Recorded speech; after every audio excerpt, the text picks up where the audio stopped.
ഔപചാരികതയിലേക്ക് പോകാതെ അതിനെ ആ രൂപത്തിൽ ഔദ്യോഗിക രേഖയാക്കാതെ പരസ്പര ധാരണയിലൂടെ എല്ലാവരും സ്കോളർഷിപ്പ് കൊടുക്കുക എന്ന നിലയിൽ ഒരു തീരുമാനത്തിലെത്താവുന്നതേ ഉള്ളൂ അല്ലേ? അല്ല, ഞാൻ ചോദിക്കട്ടെ, മാനേജ്മെന്റുകൾ സ്വന്തം നിലക്ക് സ്കോളർഷിപ്പ് കൊടുക്കുക, അതിന് യാതൊരു ധാരണയില്ല എന്ന് പറഞ്ഞാൽ അതൊക്കെ എവിടെ നിൽക്കാൻ? അതൊന്നും കൊടുക്കലും ഉണ്ടാവില്ല, നിൽക്കലും ഉണ്ടാവില്ല, അത്രേ ഉള്ളൂ. പിന്നെ എന്താണ് ഒരു പോംവഴി? ഇതിൽ നിങ്ങൾ ആലോചിച്ച കാര്യത്തിലൊരു പോംവഴി എന്നാണ്. ഇപ്പം അങ്ങ് പറയുന്നു ഇത് രേഖയാക്കുകയാണെങ്കിൽ അതിൽ നിയമക്കുറിപ്പുകൾ ഉണ്ടാകും, രേഖയാക്കാതെ നോക്കാമെന്ന് പറയുകയാണെങ്കിൽ ആരെങ്കിലും അത് പാലിക്കുമോ എന്ന് ചോദിക്കുന്നു. അല്ല, അത് സത്യമല്ലേ വേണു? അത് സത്യമാരും ഞാൻ ചോദിക്കട്ടെ, ഞാൻ ഒരു സാമുദായിക സംഘടനയുടെ കോളേജ് നടത്തുന്നു, എന്റെ ഒരൊറ്റ പൈസ പോലും അതിൽ ഇൻവെസ്റ്റ്മെന്റ് ഇല്ല. ക്രൈസ്തവ സഭകളോ അതുമായി തന്നെ ഒരൊറ്റ കാര്യം കൂടി ശ്രീ ഫസൽ ഗഫൂർ, അങ്ങ് ഒരു സാമുദായിക സംഘടന നടത്തുന്ന വിദ്യാഭ്യാസ സ്ഥാപനത്തിന്റെ പ്രതിനിധിയാണല്ലോ. നിങ്ങൾക്ക് ഈ പറയുന്ന വാക്ക് പാലിക്കുമെന്ന ആത്മാർത്ഥതയുമുണ്ടല്ലോ. നിങ്ങൾ എന്തിനാണ് ഈ സർക്കാരുമായി ആലോചിക്കുന്നത്? നിങ്ങൾ എന്തിനാണ് അസോസിയേഷന്റെ അനുമതിക്ക് വേണ്ടി കാത്തു നിൽക്കുന്നത്? ഡോക്ടർ ഫസൽ ഗഫൂർ MES മാതൃക കാണിച്ചുകൂടെ? അങ്ങ് തന്നെ പറയുകയുണ്ടായി 11 ലക്ഷമാണ് ഫീസ്. മാനേജ്മെന്റ് സീറ്റിൽ ഒരു വിദ്യാർത്ഥിക്ക് കിട്ടുന്ന ഫീസാണ് ഞങ്ങൾ ഇളവ് കൊടുക്കേണ്ടി വരുന്നത്. അതൊരു എമൗണ്ടേ അല്ല. താങ്കൾ അത് സമ്മതിക്കുമോ, ചെയ്യുമോ? ഞാൻ ആ ചാലഞ്ച് ഏറ്റെടുക്കുന്നു. സർക്കാർ മെറിറ്റിൽ വരുന്ന ഏതൊരു വിദ്യാർത്ഥിയെ വേണിച്ചാൽ മാതൃഭൂമിക്കോ മാതൃഭൂമി ചാനലിനോ അല്ലെങ്കിൽ ഏതെങ്കിലും ചാനൽ, ഞാൻ എല്ലാ ചാനലിലും പോകുന്ന ആളാണ്, അവരൊരു കത്ത് കൊടുത്ത് വിടുകയാണ് ഈ കുട്ടിക്ക് സാമ്പത്തികമായിട്ട് ശേഷിയില്ല എന്ന് പറഞ്ഞാൽ ഈ പറഞ്ഞ നിലക്ക് സർക്കാർ ആവശ്യപ്പെട്ടിട്ടുള്ള അല്ലെങ്കിൽ മാനേജ്മെന്റ് ഈ ചർച്ചയിൽ നടന്നിട്ടുള്ള എത്രയാണ് കിഴിവ് വെച്ച് 65,000 കിഴിവ് ഞാൻ എല്ലാ കൊല്ലവും കൊടുക്കാൻ ആ വിദ്യാർത്ഥിക്ക് കൊടുക്കാൻ തയ്യാറാണ്. നിങ്ങൾ എത്ര വിദ്യാർത്ഥികളുണ്ടോ ആ വിദ്യാർത്ഥികൾക്കും കൊടുക്കാൻ തയ്യാറാണ്. പറയാം, മാറ്റർ പ്രോസല്ലോ.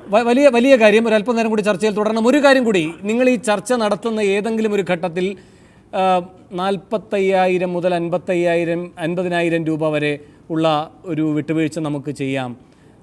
6 ലക്ഷമാണല്ലോ പരിധി, അത് 4 ലക്ഷമോ 3 ലക്ഷമോ ആക്കാം. അങ്ങനെ വരുമ്പോൾ ഏതാണ്ട് 8 മുതൽ 12 വരെയുള്ള കുട്ടികൾക്ക് വിവിധ സ്ഥാപനങ്ങളിലായി ഈ ഇളവ് കിട്ടും. ഒരു ശതമാന കണക്കെടുത്താൽ അതൊരു 30 മുതൽ 40% വരെ വരാം. ഇങ്ങനെയൊക്കെയുള്ള ആലോചനകൾ ഉണ്ടായോ ഇല്ലയോ? സത്യസന്ധമായി പറയണം ഡോക്ടർ ഫസൽ ഗഫൂർ. ഡോക്ടർ ഫസൽ ഗഫൂർ, താങ്കളിലേക്ക് വീണ്ടും വരാം. ശ്രീ ജോർജ് പോൾ, ഇവിടെ MES എന്താണോ പറഞ്ഞത് അതിൽ ഉറച്ചു നിൽക്കുന്നുവെന്ന് ഡോക്ടർ ഫസൽ ഗഫൂർ ഇപ്പോഴും ആവർത്തിക്കുകയാണ്. അപ്പോൾ മറ്റ് മാനേജ്മെൻറ്റുകളുടെ മുഷ്ക്, നിയമപ്രശ്നങ്ങളുണ്ട് എന്ന പ്രതിസന്ധി, ഇത് രണ്ടും കൊണ്ടായിരിക്കില്ലേ സർക്കാരിന് ഒരു പരിധി വിട്ട് ഇന്ന് ഈ ചർച്ചകൾ മുന്നോട്ട് കൊണ്ടുപോകാൻ കഴിയാതെ പോയത്? അതിനപ്പുറം മറ്റെന്തെങ്കിലും അങ്ങ് സംശയിക്കുന്നുണ്ടോ? ഇല്ല, ഇതിനകത്ത് നിയമക്കുരുക്കൊന്നുമില്ല. അതായത് ഒരു ഫീസ് ഫിക്സ് ചെയ്തു, അത്രയും ഫീസ് ഒരു മാനേജ്മെന്റ് വാങ്ങിക്കുന്നില്ലെങ്കിൽ വാങ്ങിക്കുന്നില്ല. അതിനകത്ത് ഒരു നിയമക്കുരുക്കും ഇല്ല. ഒരു മാനേജ്മെന്റ് കുറച്ച് കൊടുക്കാനായിട്ട് തയ്യാറായാൽ അത് സ്വാഗതം ചെയ്യുക, ആ അത്രയും എമൗണ്ട് ഫീസായിട്ട് വാങ്ങിക്കേണ്ട ആവശ്യമുള്ളൂ. ഇതിനകത്ത് ഒരു നിയമക്കുരുക്കുമില്ല. പറഞ്ഞ് നിയമക്കുരുക്ക് ഉണ്ടാക്കാതിരുന്നാൽ മാത്രം മതി. ഇത് വളരെ സിമ്പിൾ ആയിട്ടുള്ള ഒരു മാറ്ററാണ്. ഇതൊരു ഡിസ്കഷൻ പോലും ആവശ്യമുള്ള ഒരു കാര്യമല്ല.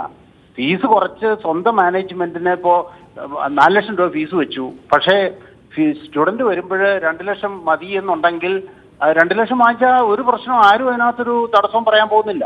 അത് ഒരു കമ്മിറ്റ്മെന്റ് ആണെന്നുള്ള നിലയിൽ 1 വർഷം 2 വാങ്ങിച്ചാൽ എല്ലാ വർഷവും അത് തന്നെയായിരിക്കണം വാങ്ങിക്കേണ്ടത് എന്നുള്ളതേ ഉള്ളൂ. അത് മാനേജ്മെന്റ് ഒരു പ്രൊറോഗേറ്റീവ് എന്നുള്ള നിലയിൽ കണ്ടാൽ മതി. സാർ, പക്ഷേ ഈ ശ്രീ ഫസൽ ഗഫൂർ ചൂണ്ടിക്കാട്ടുന്നത് ഞാൻ മാത്രമാണ് അതിന് സന്നദ്ധത കാട്ടിയത്, മറ്റുള്ളവർ സന്നദ്ധരല്ല, ഞാൻ വിടുവായിത്തം പറഞ്ഞു എന്ന വിമർശനവും എനിക്ക് കേൾക്കേണ്ടി വന്നു.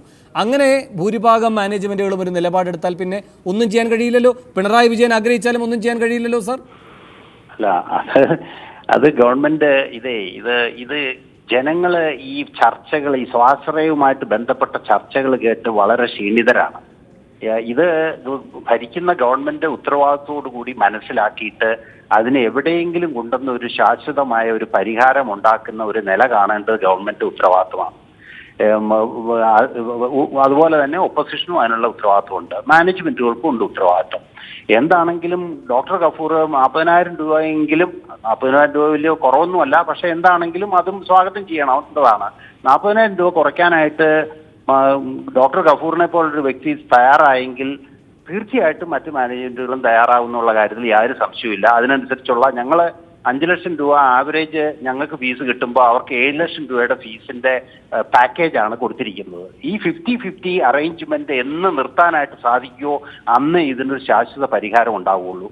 അന്ന് മാത്രമേ 100% വിദ്യാർത്ഥികളെയും മെറിറ്റിന്റെ ബേസിൽ അഡ്മിറ്റ് ചെയ്യാൻ സാധിക്കുകയുള്ളൂ. അതിനുള്ള കാരണം എന്താണെന്ന് വെച്ചാൽ മാനേജ്മെന്റിന് 15 ലക്ഷം രൂപ ഫീസ് വെച്ചാൽ അതിൽ വരുന്ന മെറിറ്റുള്ള വിദ്യാർത്ഥികൾക്ക് ഒരു കാരണവശാലും അഡ്മിഷൻ കിട്ടില്ല. അവർക്ക് ഫീസ് അഫോർഡ് ചെയ്യാൻ പറ്റത്തില്ല. അങ്ങനെ വരുമ്പോൾ മെറിറ്റ് ഡൈല്യൂട്ട് ചെയ്ത് താഴ്ത്തോട്ട് പോകും.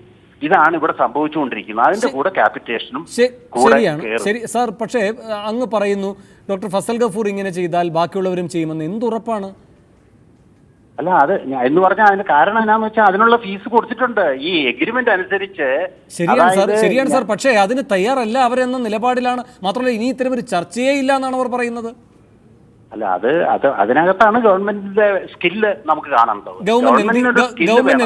കാര്യങ്ങൾ കൈകാര്യം ചെയ്യാനായിട്ട് ഒന്നുകിൽ ഗവൺമെന്റ് അതിനകത്ത് റിജിഡ് ആയിട്ടൊരു സ്റ്റാൻഡ് എടുക്കുന്നു, അല്ലെങ്കിൽ ഗവൺമെന്റിന് ഒരു കഴിവില്ലായ്മ.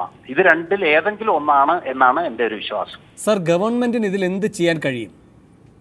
അല്ല, ഗവൺമെന്റ് പറയുന്നത് അതായത് നിങ്ങളുടെ ഫീസ് കൂടുതലാണ്, അല്ലെങ്കിൽ ഇതൊക്കെ എന്നാണെന്ന് വെച്ചാൽ ഒരു സ്ട്രോങ് ആയിട്ട് ഇപ്പൊ 2 കോളേജുകൾക്കെതിരെ ആക്ഷൻ എടുത്ത പോലെ തന്നെ ഇതിനകത്ത് എന്തെങ്കിലും ഒരു കൃത്രിമം കാണിച്ചു എന്ന് ഒരു കംപ്ലൈന്റ് വന്ന എല്ലാ കോളേജുകൾക്ക് എതിരായിട്ട് വിജിലൻസ് വഴിയോ ക്രൈംബ്രാഞ്ച് വഴിയോ സ്ട്രിക്റ്റ് ആയിട്ടുള്ള ഇൻവെസ്റ്റിഗേഷൻ ഓർഡർ ചെയ്താൽ കാര്യങ്ങളിൽ മാറ്റം വരും.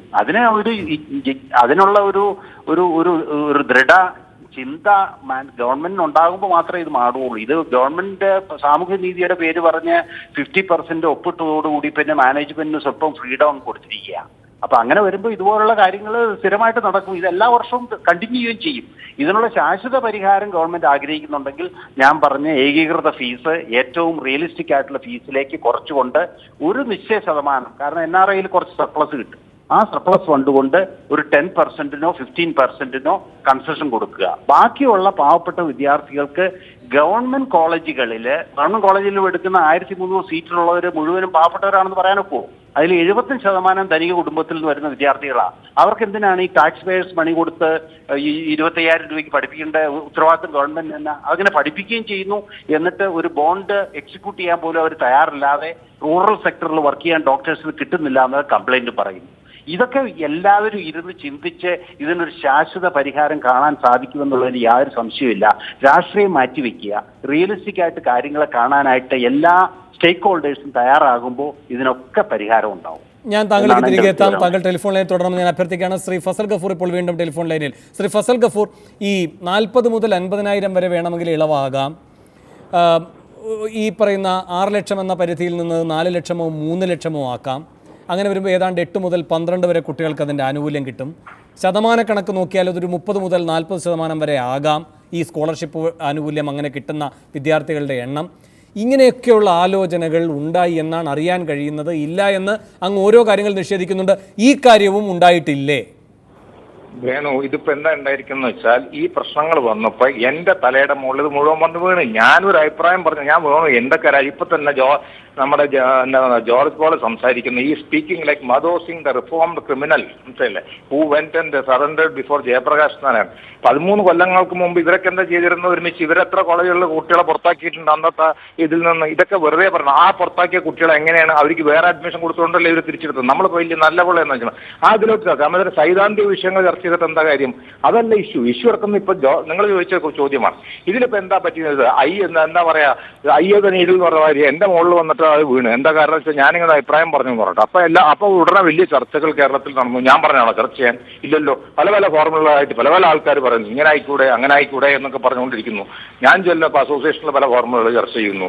ഞാൻ പറഞ്ഞു ഞാൻ എന്റെ കാര്യമാണ് പറഞ്ഞത്, നിങ്ങൾക്ക് വേണമെച്ചാൽ സ്വീകരിക്കേണ്ട എന്ന് പറഞ്ഞു. അപ്പൊ അസോസിയേഷനിലെ ഭൂരിപക്ഷം ആൾക്കാരും ആ തരത്തിലുള്ള ഒരു തരത്തിലുള്ള ഇതിന് ഞങ്ങൾ ചെയ്യാറില്ല. കാരണം വെച്ചിട്ടുണ്ടെങ്കിൽ കോടതിയിൽ പോയി കഴിഞ്ഞാൽ ഞങ്ങൾ കുടുങ്ങിപ്പോവും എന്നുള്ളൊരു സ്റ്റാൻഡാണ് അവരെടുത്ത്. പിന്നെ അതിന്റെ മുകളിലോട്ട് നമ്മൾ എന്ത് ചെയ്യാനാ? ചർച്ചകൾ പല തലത്തിൽ നടന്നു കാണും, ഇല്ലാന്ന് ഞാൻ പറയുന്നില്ല. പക്ഷെ അതിൽ ഇതാണ് പ്രശ്നം കിടക്കുന്നത്. ശരി, ഞാൻ രണ്ടുപേരിലേക്കും എത്താം. ശ്രീ CR നീലകണ്ഠൻ, ഇവിടെ ചർച്ചകൾ കുറേയൊക്കെ നടന്നു എന്ന് സമ്മതിക്കുന്നു. അതിനൊരു ഏകീകൃത സ്വഭാവമില്ലായിരുന്നു എന്ന് പറയുന്നു. അസോസിയേഷൻ ഭാരവാഹികൾ എന്ന നിലയിൽ ഐകകണ്ഠമായ ആലോചനകൾ ഉണ്ടായില്ല എന്ന് പറയുന്നു. ചിലർ അങ്ങോട്ട് നടന്നുപോയി എന്ന് പറയുന്നു. ചിലർ ഇങ്ങോട്ട് പോയപ്പോൾ ചിലരെ കണ്ടു എന്ന് പറയുന്നു.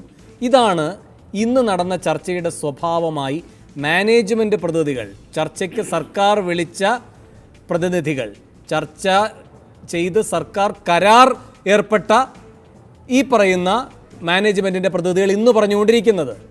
എൻ്റെ ചോദ്യം, ഈ മാനേജ്മെൻറ്റുകളുടെ ഈ അവ്യക്തതയിൽ ഊന്നി നിന്ന് വേണമോ ഇത്ര ഗൗരവതരമായ ഒരു വിഷയം, പ്രതിപക്ഷം സമരരംഗത്ത് നിൽക്കുന്ന ഒരു വിഷയത്തിൽ കാര്യങ്ങൾ ചർച്ച ചെയ്യാൻ?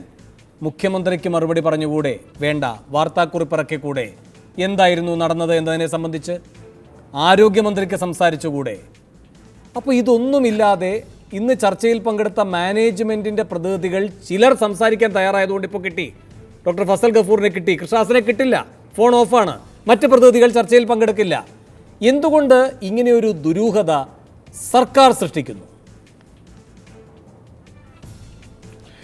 വേണു, അതിന് മുമ്പ് ഒരു ചെറിയ കാര്യം. കഴിഞ്ഞ 15-20 കൊല്ലമായി ഈ നാടകം നമ്മൾ സ്ഥിരം കണ്ടുകൊണ്ടിരിക്കുകയല്ലേ. ഈ എൻട്രൻസ് പരീക്ഷ കഴിഞ്ഞിട്ടാണ് ചർച്ച തുടങ്ങുക. മഴക്കാലം, വേനൽക്കാലം എന്ന് പറയുന്നത് പോലെ സ്വാശ്രയ ചർച്ചാക്കാലം കേരളത്തിലുണ്ട്. ഒരു 3 മാസം തർക്കം വിതർക്കം എല്ലാം കഴിഞ്ഞ് അവസാനം വിദ്യാർത്ഥികൾ ഇങ്ങനെ മുൾമുനയിൽ നിർത്തി. ഇപ്പം നേരത്തെ ജോർജ് എസ് പോൾ പറഞ്ഞ ഒരു കാര്യം, അദ്ദേഹത്തിൻ്റെ നിർദ്ദേശങ്ങളോടൊക്കെ നമുക്ക് അഭിപ്രായ വ്യത്യാസം ഉണ്ടെങ്കിലും നമുക്കുള്ളൊരു പ്രധാന കാര്യം, ഈ വിഷയത്തിൽ എന്തുകൊണ്ട് നമുക്ക് ഒരു നേരത്തെ ചർച്ച നടത്തിക്കൂടാ? എന്തിനാ ഈ ജൂലൈ മാസത്തിൽ ചർച്ച തുടങ്ങണേ? ഏത് ഗവൺമെൻറ്റും കഴിഞ്ഞ 15 കൊല്ലമായിട്ട് ഇത് കാണുക. എന്നിട്ട് അതിൻ്റെ നൂലാമാലകൾ, നിയമത്തിൻ്റെ കരാറിൻ്റെ ഈ സൂക്ഷ്മതകൾ, പിന്നെ അതിലെ സമ്മർദ്ദങ്ങൾ, ഈ 2 മുന്നണികളും 20 വർഷമായി കേരളത്തിലെ ജനങ്ങളെ വഞ്ചിച്ചുകൊണ്ടിരിക്കുക. ഈ കാര്യത്തിൽ സ്വാശ്രയ മാനേജ്മെൻറ്റുകൾക്ക് വേണ്ടി തന്നെയാണ് ഒളിഞ്ഞും തെളിഞ്ഞും ഇവരൊക്കെ പ്രവർത്തിക്കുന്നത്. അതിൻ്റെ ഫലമായി ഉണ്ടായ കൺഫ്യൂഷൻ. ഇത് കഴിഞ്ഞ കൊല്ലം ഇതിൻ്റെ ചർച്ച ചെയ്തേ, ചെറിയ തോതിൽ അങ്ങനെ, വലിയ തോതിൽ ഇങ്ങനെ. ഈ ചർച്ച അവരെ കണ്ടു, ഇവരെ കണ്ടില്ല. എന്തൊരു തട്ടിപ്പ് നടന്നുകൊണ്ടിരിക്കുക ഇവിടെ. ഇപ്പോൾ 2 പേർക്കും പറയാനുണ്ട്, എല്ലാ കൊല്ലവും ഇങ്ങനെയാണ്. ഭരണത്തിനും പ്രതിപക്ഷത്തിനും നടന്മാർ മാറുന്നുള്ളൂ, വില്ലൻ നായകൻ